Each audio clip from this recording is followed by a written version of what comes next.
welcome back friends. Maglalaro tayo ngayon ng Zombie Catcher habang nagsashare ng gospel. Play tayo.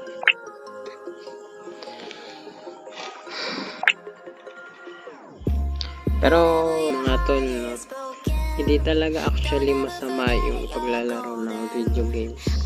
Pero yung masama lang dito is yung nako-consume na yung oras mo. Nako-consume ng sobra yung oras mo, hindi ka na napapabayaan mo na yung mga gawain, lalo na kapag inuutusan ka ng magulang mo, hindi ka na nauutusan. Tapos yung oras na sasayang mo minsan, 5 oras, 4 na oras, tapos nakakalimutan mo na mag-pray, hindi ka na nakakapagbasa. Kaya mga tol, no, importante din yung nagbabasa ka tapos nagpe-pray kahit sa pagkainan, may lalakarin ganun.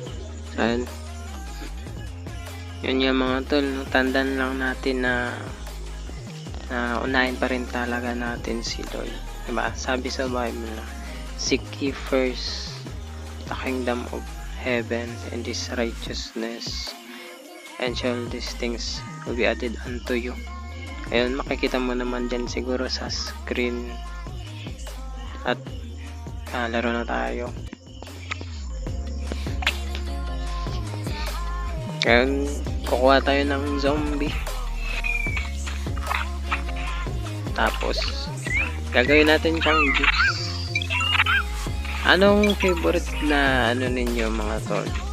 Favorite na inumin nyo, like milk tea? Siguro sa panahon ngayon, no, madami mahilig sa milk tea.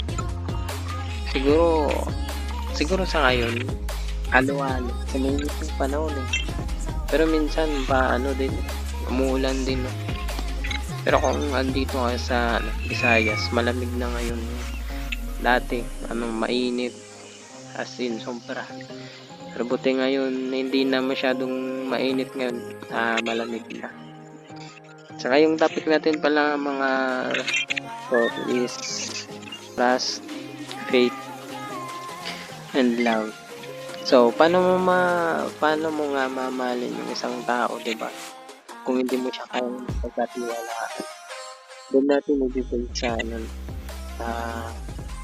sa Bible. Kung ano ba talaga yung pagmamahal, kung ano ba yung pag-ibig. Yung pag-ibig, hindi siya based sa kung ano yung nararamdaman mo. Yung pag-ibig, based din kasi yan sa tiwala. Kahit nagagalit yung taong mahal mo, kahit minsan sasaktan ka niya, pero hindi pa rin magbabago yung environment mo sa kanya kasi mahal mo siya, diba? Ganun din dapat tayo kay Lord. Ganun na lang ba tayo? Kapag mahirap yung sitwasyon, sisisihin ba natin yung sitwasyon dahil lang nahihirapan tayo? Tandaan natin, no? Si Lord hindi siya nagde-demand ng comfort zone sa atin. Kasi 'di ba pinadala si Lord sa lupa kasi mahal niya tayo. Gusto na tayong hindi mapahamak. Lahat tayo kasi papunta ng impyerno. Mababasa natin yan sa Romans na lahat tayo nagkasala at hindi nakaabot sa kalwalhatian ng Diyos. Pero dahil sa pagmamahal niya, hindi niya tayo pinabayaan.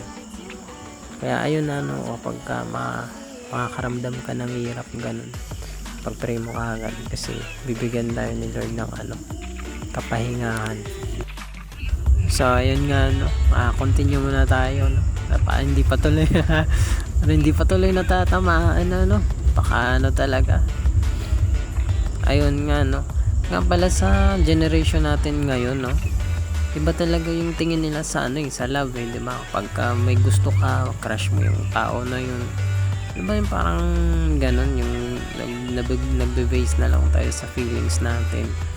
Pero alam mo ba, yung love, hindi lang siya based sa feelings natin o nararamdaman natin talaga. Kasi minsan madaming nadadaya yung mga kabataan ngayon. Kaya minsan napapahamak, madaming napapahamak dahil sa mga tatamis na salita ng mga magmamahal sa kanila, pero napupunta rin sila sa mga sa kasalanan. Yun yung importante sa ano. Tanungin muna natin yung tao nagmamahal sa atin. Kung ano ba yung importante. Kasi pag tinanong mo yan, tapos sasabihin niya, ikaw yung mas importante kaysa sa Diyos. Ako, magtaka ka na. At saka, kung mahal ka talaga niyan, maghihintay yan. Hindi niya irarush yung mga bagay na hindi pa oras, ganun. Lalo na kapag hindi pa kayo kasal. Tapos nadadala ka lang niya sa empty promises. Kung ganito, ganyan, kung gagawin nyo to. Kasi kung hindi nyo gagawin yan, nami-miss out nyo yan. Kung magkakaroon kayo ng parang makakaramdam ko yun ng kulang, ganun. Pero yan, kasi nangaling yan. Sa totoo lang, pag ginawa mo yan, sure talaga yan na 100% hindi ka magiging masaya sa ganyan. Kasi ang totoong pagmamahal, magbibigay siya ng kapayapaan bibigay siya ng malinaw na kaisipan. Based din sa sinasabi ko, naranasan ko na din yan mag-rush sa relationship, ganun. Pero na-realize ko, ako lang din yung unti-unting nasisira. Bumabalik yung isip ko sa ganun, sa panonood ng ganito mga malalaswa dahil sa sa pag-rush ko sa relationship at sa hindi naman kasalanan ng relationship ko talaga. Kasalanan ko din yun. Pero may mga times talaga na kailangan mo din talaga i-occupy mo yung time. Huwag mo siyang i-rush. Yung gawin mo, ipaubayan mo kay Lord. Ayun nga, dyan din pala nagsisimula yung broken family. Dahil din kasi yan, di ba, nakakasira din talaga ng tiwala sa relationship. Yung ganyan. Yung pagkakaroon ng ganyang mindset. Yung pagmamadali. I-include ko din yung sarili ko kasi naranasan ko din yan. But I'm not proud of it. Kasi mali yun. Na-realize ko din na sobrang mali yun. At saka madaming family na broken family. Include din ako doon kasi naranasan ko yan. About din kasi sa yan. Sa kapag ka nagkaroon ka ng relationship, minsan, di ba, nakuha mo na yung gusto mo. Minsan, hindi nakokontento yung tao. Alam mo ba kung paano daw makontento yung isang tao? Maging committed ka lang sa kanya. Bigay mo yung tiwala mo sa Diyos. Pero syempre, bibigayan mo din siya ng tiwala based dun sa faith na nararamdaman mo. Dun sa pananampalataya na meron ka. Dun sa tao na nagmamahal din sa'yo. So, mararamdaman niya na totoo yung nararamdaman mo. Tapos committed kayo sa isa't isa. Promise, hindi yun masisira. Basta sa Diyos mo ipapaubaya. Mahirap kasi sa relationship pag nagra-rush kayo, minamadali yung panahon, mas lalong nasisira. Masisira yun, totoo. Lalo na yung tiwala. Nasisira yung tiwala dahil din sa sa tao. Hindi yan sa environment, hindi yan mapupunta doon. Mapupunta muna yan sa tiwala. Masisira yung tiwala. Kasi yung tao, nagtitiwala siya sa'yo kung saan mo siya dadalhin. Dadalhin mo ba siya sa mali? O bibigyan mo siya ng kapayapaan? So, ayun nga, lahat tayo nagkakamali. Lahat tayo makasalanan. Pero ayun nga, huwag tayong maging malungkot.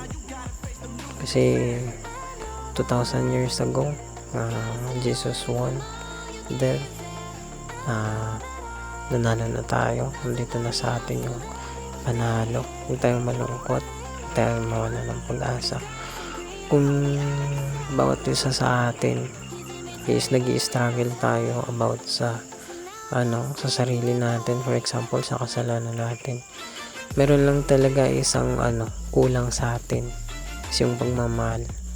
Yung pagmamahal na unconditional love, yung hindi masusukatan ng hindi masusukatan ng pera, pagmamahal sa tao, pamilya. Kasi mahanap mo yun sa Panginoon. Kay Jesus mo lang yun hahanap. Doon ka magiging satisfied, doon ka magkakaroon ng contentment sa sarili mo. Sigurado, promise, 100% magbabago. Hindi hindi siya madali yung pagbabago, yan, unti-unti yan.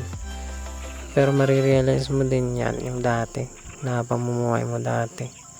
Ngayon parang nare-realize mo na iba na yung sitwasyon mo ngayon sa dati. Ngayon magpapatuloy ka lang, tuloy mo lang, tapos kamanghinaan ng loob. Tapos pag sinabi o tinanong mo sa sarili mo nagkamali ka, God is always forgiving. Pero realize natin, no, na huwag natin sadyain. Maging stay faithful lang tayo kay Lord. Ayun, tapos na rin yung video na to. Sana may natutunan kayo sa video na to at sa laro na to, no. Thank you so much na nanonood. Keep safe always, and God bless.